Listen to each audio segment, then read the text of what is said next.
Hello my good friends, welcome back to another video. It has been a while. There have been some things going on in my life, but hopefully I'm back and I'm starting this new little series because I'm currently undertaking my master's degree in public policy, and I thought if I'm going through a whole bunch of literature anyways, I might as well share that with you. So if you're interested, come along for the ride with me. Without further ado, let's get into Unconscious Bias Training That Works by Francesco Gino and Catherine Kaufman from the Harvard Business School. Increasing awareness isn't enough. Teach people to manage their biases, change their behavior, and track their progress. Idea in brief. The problem: conventional training to combat unconscious bias and make the workplace more diverse, equitable, and inclusive isn't working. The cause: this training aims to raise employees' awareness of biases based on race or gender, but by also sending the message that such biases are involuntary and widespread, it can make people feel that they're unavoidable. The solution: companies must go beyond raising awareness and teach people to manage biases and change behavior. Firms should also collect data on diversity, employees' perceptions, and training effectiveness, introduce behavioral nudges, and rethink policies. Across the globe, in response to public outcry over racist incidents in the workplace and mounting evidence of the cost of employees feeling excluded, leaders are striving to make their companies more diverse, equitable, and inclusive. Unconscious bias training has played a major role in their efforts. UB training seeks to raise awareness of the mental shortcuts that lead to snap judgments, often based on race and gender, about people's talents or character. Its goal is to reduce bias in attitudes and behaviours at work, from hiring and promotion decisions to interactions with customers and colleagues. But conventional UB training isn't working, research suggests. In a 2019 meta-analysis of more than 490 studies involving some 80,000 people, the psychologist Patrick Forscher and his colleagues found that UB training did not change biased behaviour. Other studies have revealed that the training can backfire, sending the message that biases are involuntary and widespread, beyond our control in other words, can make people feel they're unavoidable and lead to more discrimination, not less. In fact, in a 2006 review of more than 700 companies, Alexandra Calev, Frank Dobbin, and Erin Kelly showed that after UB training, the likelihood that black men and women would advance in organisations often decreased. It's no wonder that women and people of colour continue to report high levels of unfair treatment at work. The most effective UB training does more than increase awareness of bias and its impact. It teaches attendees to manage their biases, change their behaviour, and track their progress. It gives them information that contradicts stereotypes and allows them to connect with people whose experiences are different from theirs. And it's not just a one-time education session. It entails a longer journey and structural changes to policies and operations, like the standardization of hiring processes, the elimination of self-assessments from performance reviews, and the institution of incentives for improving diversity. Rather than providing UB training as a check-the-box exercise, companies make a real long-term commitment to it because they think it's worthy and important. In a study we conducted at a pharmaceutical company, the results of 2 surveys we did and the work of other scholars, we see the positive impact this style of UB training has. Not only do employees report heightened awareness of bias, but they also show less bias and prejudice weeks after the training. They start finding the workplace to be more inclusive, somewhere that differences are cherished rather than tolerated. And women, people of colour, and people with disabilities report feeling a greater sense of belonging and respect for their contributions.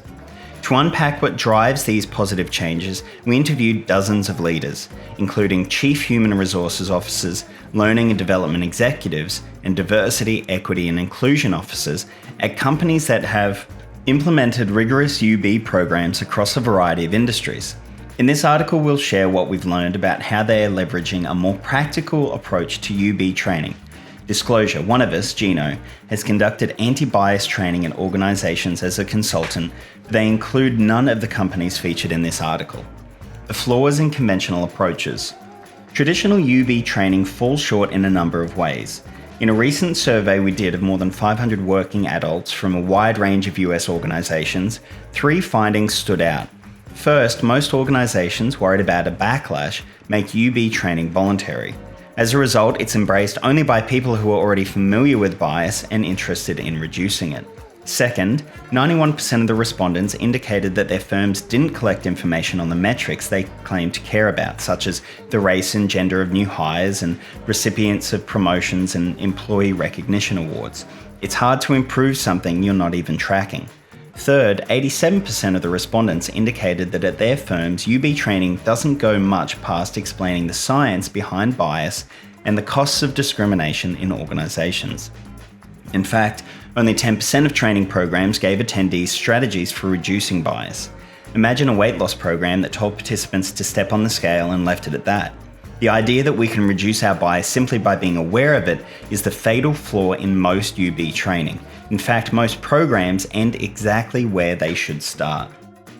A more effective model. Successful UB training gives people concrete tools for changing their behaviour. It helps them better understand others' experiences and feel more motivated to be inclusive. Consider an approach that Patricia Devine of the University of Wisconsin and her colleagues have developed called prejudice habit breaking. Like conventional UB training, it teaches what implicit bias is, how it's measured, and how it harms women and people of colour. After being educated, participants take the implicit association test, which demonstrates that we all fall prey to unconscious bias to a degree, and then get feedback on their personal level of bias. Next, they're taught how to overcome bias through a combination of strategies. These include calling out stereotyped views, gathering more individualized information about people, reflecting on counter-stereotypical examples, adopting the perspectives of others, and increasing interactions with different kinds of people. After learning about each strategy, participants are asked to come up with examples of how they could use it in their own lives. They're taught that the strategies reinforce one another and that the more they're practiced, the more effective they will be. This approach really works. In a longitudinal experiment, Devine and her colleagues had 292 college students participate in prejudice habit breaking with a focus on race. 2 weeks later, the attendees noticed bias in others more than students who hadn't participated did, and were also more likely to label that bias as wrong. 2 years later, the researchers went back to a subset of the students and found that those who had participated were still more likely to speak out against bias than students who had not. Using similar techniques, the same researchers trained STEM faculty at the University of Wisconsin to reduce gender bias. Afterward, departmental hiring patterns began to change. Over the next 2 years, the proportion of female faculty hired in departments that had undergone the training rose from 32% to 47%. In departments that hadn't received the training, the hiring of women remained flat. Faculty members in participating departments, both women and men, reported feeling more comfortable bringing up family responsibilities, and even that colleagues valued their research and scholarship more, an independent survey conducted months after the workshop found. The companies we've seen get good results from UB training take an approach similar to Devine's. In addition, they have both individuals and the organisation track and reflect on progress and identify where broader change is needed. We observed this at the pharmaceutical company, where we conducted a 3-month study with about 400 people. 6 weeks after UB training there, participants reported greater feelings of inclusion, showed less bias and prejudice, and made greater commitments to organisational change than the employees who hadn't participated. Moreover, after the company worked to eliminate bias from its performance reviews, employees felt that they seemed fairer, and data analyses confirmed that their perception was accurate. Now let's examine in greater depth the elements of successful UB training and the complementary measures that should be taken to reinforce its goals. 1. Stress that you hold the power. UB training needs to help employees act on their awareness of bias. The idea is to empower them to change while cutting off their escape route, the inner voice that says, "I'm born like this and there's nothing I can do about it." Here are some ways to do that. Overcome denial. Even if we're aware of our bias, we're often ignorant of its extent and its consequences.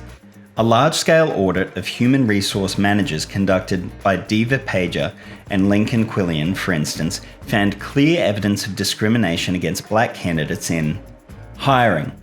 Over 7 months in 2001, matched pairs of 23-year-old college students were asked to apply to 350 entry-level job openings in Milwaukee that had been randomly selected from a newspaper's Sunday classified section and a state-sponsored online job site.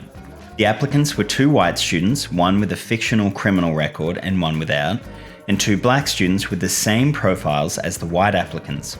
The difference in the responses the applicants got was striking. 34% of white students without records and 17% of white students with records received callbacks. Only 14% of black students without records got callbacks, and a mere 5% of black students with records did. Yet in a follow-up survey, the managers indicated that they had no racial preference. Denial is widespread, but if people don't admit bias exists, they can't address it. One of the issues is that traditional UB training tends to focus on extreme cases of abuse and harassment, giving employees another easy out. I'd never do that, they say, and tune out. While it's important to cover the extremes, training should look mostly at scenarios where leaders and employees subtly exclude others or downplay their contributions, one of the most widespread and insidious forms of bias. Microsoft's online UB training, which is also available publicly, includes videos depicting various everyday workplace scenarios. In one, the only woman on a team tries to add her views and is interrupted multiple times until another member finally notices and asks her to speak. Highlighting common forms of bias is also helpful when addressing more blatant discriminatory behaviour. Starbucks took an approach similar to Microsoft's when designing a new anti-bias training in reaction to a highly publicised 2018 incident in one of its Philadelphia stores. One day in April, 2 African American entrepreneurs arrived at a Starbucks store for a meeting. They sat without ordering, waiting for a local businessman to join them. The store manager asked them to either place an order or leave, and then called 911 when they did not. The police arrived and arrested them. The chain's leadership responded by closing all 8,000 of its US stores for half a day of UB training focused on race. During it, leaders gave concrete examples of how bias can show up in stores, such as when employees treat customers differently on the basis of their skin color or make assumptions about how they'll behave because of their appearance. Focus on the potential for growth. According to the respondents in our recent survey of nearly 1,300 working adults in the United States, learning that the brain is malleable and capable of positive change is the single most effective component of anti-bias training. Participants need to be taught that while bias is normal, it's not acceptable or unavoidable. To help its employees and managers grow, the Canadian energy company Suncor encourages them to write in a reflection notebook about any instance in which they saw themselves acting with bias. They're also asked to think about the life experiences that shaped their biases. Microsoft's UB training prompts participants to think more deeply about the examples of bias depicted in its videos. For instance, one shows a team discussion of who is most suited to lead a project. After watching it, participants are asked to indicate which of various statements made during the discussion are valid. 1. Technical understanding is important when leading a technical project. 2. Cynthia's young children will make it harder for her to be fully committed to the project. 3. Ravi's introverted nature makes him an unsuitable project leader. And 4. Jerry's relaxed demeanour would not serve this project's goals. The participants learn that only the first statement is valid. There is no evidence that having children, being introverted, or having a relaxed demeanour negatively affect a project leader's effectiveness. Provide examples of how to change behaviour. Each section of Microsoft's training includes a best practice for overcoming bias, such as examine your assumptions. Participants are told the next time you catch yourself making a judgment about someone's background or working preference, ask yourself, could this be an asset? This is a simple way of reframing your thinking about a person or a situation. The training also teaches employees that they can counteract bias when hiring or assigning projects by clearly identifying the requirements of a role before evaluating potential candidates. At one public relations company, the Chief Diversity Officer works with various divisions to examine practices like customer interactions and hiring, identifying where unconscious biases are prevalent and help employees address them. Working with human resources, she found that performance reviews were biased. Women received less helpful feedback than men did. Why? The forms included a self-assessment which managers read before filling out the feedback forms. Women, consistent with research findings, were less likely to promote themselves and were harder on themselves than men were. By eliminating self-evaluations, HR was able to reduce bias against women in managers' feedback. Examples like this are used in the company's UB training to concretely show how bias can be effectively addressed through changes in behaviour. Break stereotypes. Stereotypes we hold about ourselves and others profoundly influence our behaviour. For instance, one of us, Kaufman, has found that lack of confidence in their own talent leads women in fields stereotypically considered male, like technology, to behave in ways that can jeopardise their success, such as suggesting fewer ideas, particularly when working with men, and not applying for roles for which they are qualified. But encouraging trainees to present examples that defy stereotypes can reduce bias. In one experiment by Nilanjana Dasgupta and Anthony Greenwald, students exposed to images of admired African Americans showed a weaker preference for white individuals. In another study that Dasgupta and Shaki Asghari did, female college students were less likely to view leadership and math as male domains after encountering female faculty members in those departments at their schools. Exposure to counter-stereotypical information reduces prejudice and results in more positive interpersonal interactions. Leaders of Corning, the manufacturer of high-tech glass and ceramics products, provided as a part of a broader initiative to address unconscious bias. Intersections, a learning site on Corning's internal community platform, hosts Collective Voices, a podcast series that showcases employees and leaders across the business discussing diversity, equity, and inclusion and sharing personal experiences. In some episodes, employees and leaders talk about times they behaved in a biased manner, for example, by stereotyping a colleague because of his or her affiliation with a certain political or racial group. Their vulnerability helps others examine their own biases. Some of the stories have opened up discussions of counter-stereotypical examples, such as women who are thriving in traditionally male roles, showing that there are ways for everyone to succeed in the organisation. Since the launch of the podcast, which has become quite popular, internal surveys have revealed that employees are more comfortable talking about their mistaken views and find themselves relying less on stereotypes. 2. Create empathy. Research shows that we have less empathy for people who seem different from us and are likely to treat them worse as a result. That's why connecting with others through empathy can improve our interactions across racial, gender, and other differences. Let's look at some ways to nurture empathy. Offer opportunities to take the perspective of others. We don't put ourselves in someone else's shoes naturally, much research finds, but doing so can lead to greater interest in others' welfare and more positive relationships. In laboratory studies, instructing participants to take another person's point of view has been found to reduce bias against stigmatized groups such as African Americans and to suppress unconscious prejudices. In one study, a group of white Americans watched clips from the movie The Joy Luck Club and were asked to put themselves in the place of the Chinese American heroine June. In comparison with a control group, participants later showed less implicit prejudice towards out-groups, people who were not like them. During the UB training at Starbucks, attendees who were shown videos in which employees from minority groups told their stories were asked to adopt the perspective of those colleagues. Hold small group discussions. These create opportunities for people to learn about others' views and experiences. About every 7 weeks, as part of an ongoing training called the Third Place Development Series, Starbucks provides a new guided UB learning and discussion modules, which are delivered on iPads in its stores for retail employees and on the company's intranet for the rest of the workforce. The topics are crowdsourced from leaders of different departments, including human resources, employee development, and inclusion and diversity. But employees also can suggest areas where they feel they could use more education and support. Employees are given time off to go through each module in groups of 3 to 5 people and discuss the questions it poses. Each session is 30 minutes for baristas and other non-management employees and 60 minutes for managers and above. Discussions can also occur virtually. On Corning's Intersections site, employees talk about issues related to inclusion in an online forum, where a moderator is available to ask questions and provide resources. 3. Encourage interactions among people from different groups. These can be a powerful antidote to bias.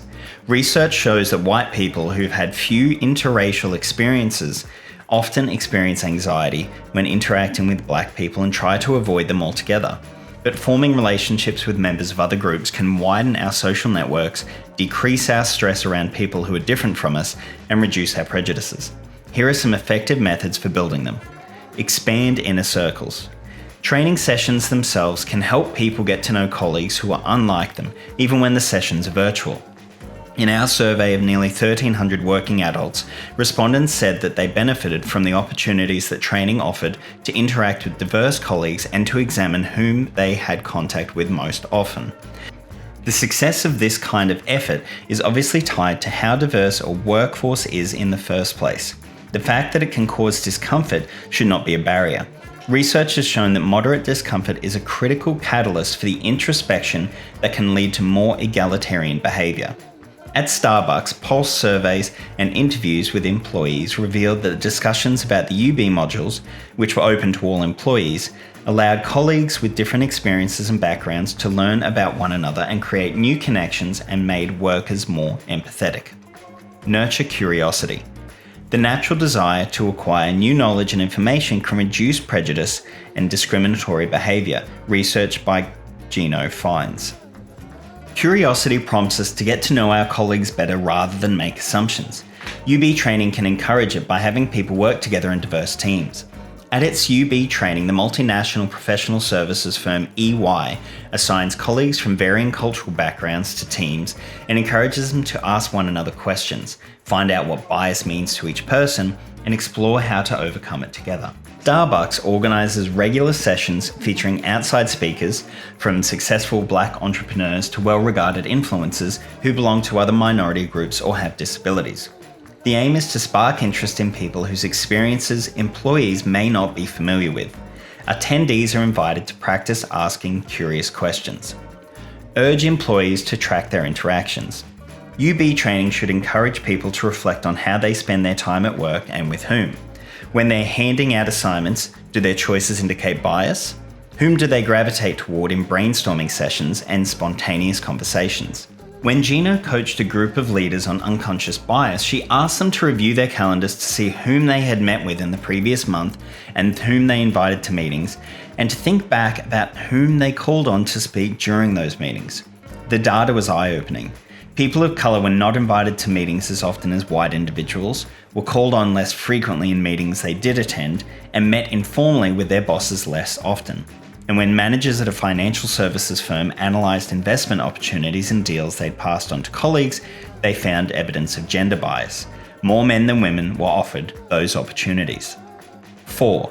Encourage good practices and continued learning.